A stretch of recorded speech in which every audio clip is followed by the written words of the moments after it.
Hi guys, Holly Browning here, back with another edition of Family Research Tips. Today we're going to be talking about the U.S. federal census and how they can help reconstruct your family history.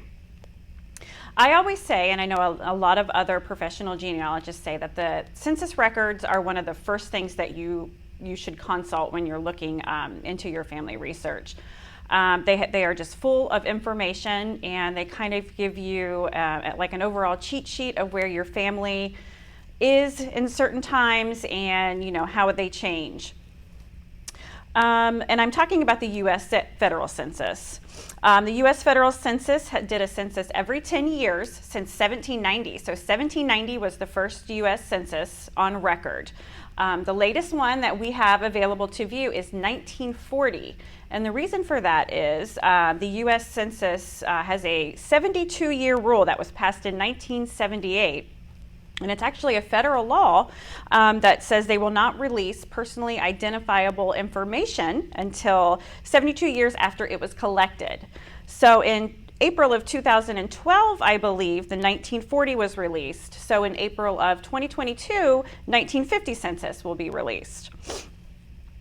So let's see here. And also, one important fact to really remember is that the 1890 census will not be found. And that is due to their record was completely destroyed by fire in 1921. It was in the Commerce Department building. So the 1890 census is not available, I don't think, anywhere. It was pretty much a total loss. So every major genealogy website, whether you use like MyHeritage, Ancestry, like I use, Family Search, there's so many more, but they should all have access to census records, and they're always free. And if you don't find them on the genealogical databases, you can always find them on the National Archives page. So let's see here. Let's see. We're going to take a quick look here on how the census years look and differ. For example, the older they are, the more primitive they are, the less information that they have. It's very broad information. So by the time you get to 1940, you have a lot more information, street names, head of household, more things, more information that you can collect. So let's go ahead and look at the screen I have up here. I have pulled up the 1820 federal census, okay? And this is on Ancestry, and most of the genealogical websites have the same kind of format where they have the original image, but they also have their own little overview because it can be very hard to decipher sometimes. So you can either look at the record that they have or the image.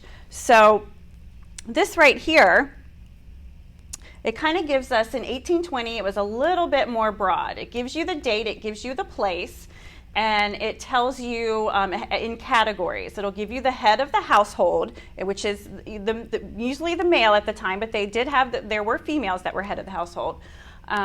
They have free white persons, males under 10, then they'll do 10 through 15, and then it's kind of like a tally mark, as you can see here. Let's go ahead and look at the actual image. So this is the actual image here, and then up here it has the title. And as you can see, this is the census taker's actual handwriting and his actual tally marks. So it looks a little bit more primitive, and it can be very hard to read. So it's good that most of the sites have their own explanation, so to speak. So let's jump ahead 30 years and let's go to 1850. Okay.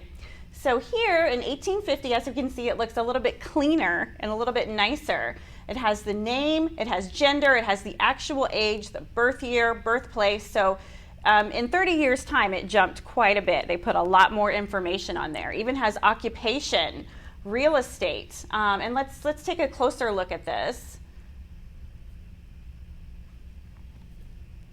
And it highlights here what I'm looking for.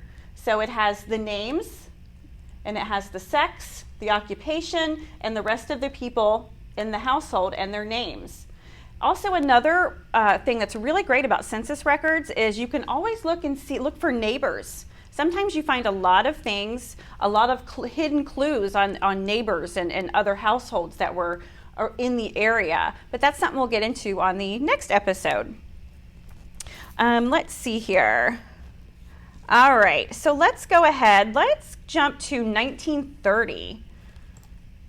Okay. And it's gotten a little bit more detailed, as you can see. So we actually have the street address. Actually, there's a map that can come there that comes up. The marital status. Let's look here. And it has, as you can see, it has a lot more information. They've added quite a bit of lines here. They've also added marriage dates. And things of that nature. So each time it looks like they've gotten a little bit more, they've progressed more and added more information for you. So let's see here.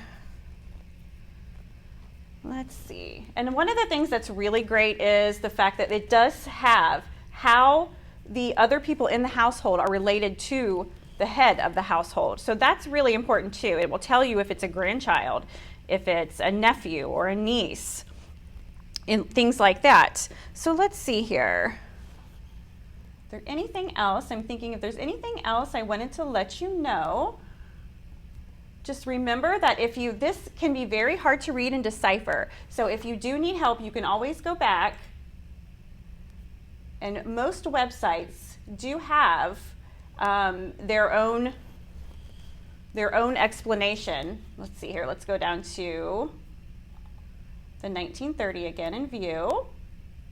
And here, it gives you the overview here, so you can just go ahead and view the actual record kind of typed out for you, which is really nice because you will need that.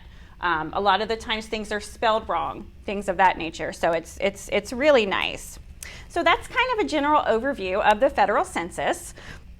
It really gets fun when you jump into it and you learn how to decipher these things. It's kind of like a treasure hunt, sort of. So join me again in 2 weeks, and I will give you tips on how to find clues and decipher inconsistencies in the records. Thanks for watching.